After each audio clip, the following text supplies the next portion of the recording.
ప్రత్యేకంగా helmet drive మీద ప్రారంభించినటువంటి శిరోరక్ష ప్రాణరక్ష కార్యక్రమంలో భాగంగా గత 15 రోజుల నుంచి జిల్లా వ్యాప్తంగా విస్తృతమైనటువంటి అవగాహన కార్యక్రమాలు ప్రజలకు కల్పించడం జరిగింది.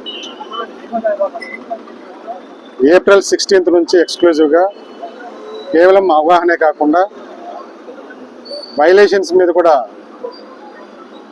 పోలీస్ వారు కఠినంగా వ్యవహరించడం జరుగుతుంది. ముఖ్యంగా బాపట్ల జిల్లా కేంద్రంతో పాటు జిల్లా వ్యాప్తంగా ఉన్నటువంటి అన్ని పోలీస్ స్టేషన్స్లోనూ ప్రజలందరూ కూడా, ముఖ్యంగా జాతీయ రహదారుల మీద ప్రయాణించేటువంటి పబ్లిక్, జిల్లా కేంద్రంలో ప్రయాణిస్తున్నటువంటి పబ్లిక్ అండ్ ఇతరులందరూ కూడా హెల్మెట్ ధరించడాన్ని ఒక బాధ్యతగా తీసుకొని ముందుకెళ్లాలని చెప్పేసి కోరడం జరుగుతుంది. ఈ ఏప్రిల్ 16th నుంచి అవగాహనతో పాటు ఎన్ఫోర్స్మెంట్ వర్క్ ఏదైతే ఉందో హెల్మెట్ ధరించని వారి పట్ల కఠినంగా వ్యవహరించడం జరుగుతుంది.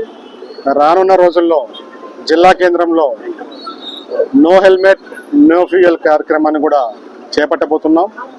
సో పోలీసు వారు రోడ్డు చట్టాల ఉల్లంఘనల కింద వేసేటువంటి జరిమానాలకు లేకపోతే భయంతోనో కాకుండా హెల్మెట్ని ప్రతి ఒక్కరు కూడా ఒక బాధ్యతగా భావించి రోడ్డు ప్రమాదాల నుంచి వారు కాపాడుకునే విషయంగా పరిగణించి బాధ్యతగా అందరూ కూడా ద్విచక్ర వాహనంలో ప్రయాణం చేసేటప్పుడు ప్రతి ఒక్కరూ కూడా హెల్మెట్ ధరించి ప్రయాణం చేయాలని చెప్పేసి జిల్లా ఎస్పీగా ప్రజలందరినీ కోరడం జరుగుతుంది. Thank you.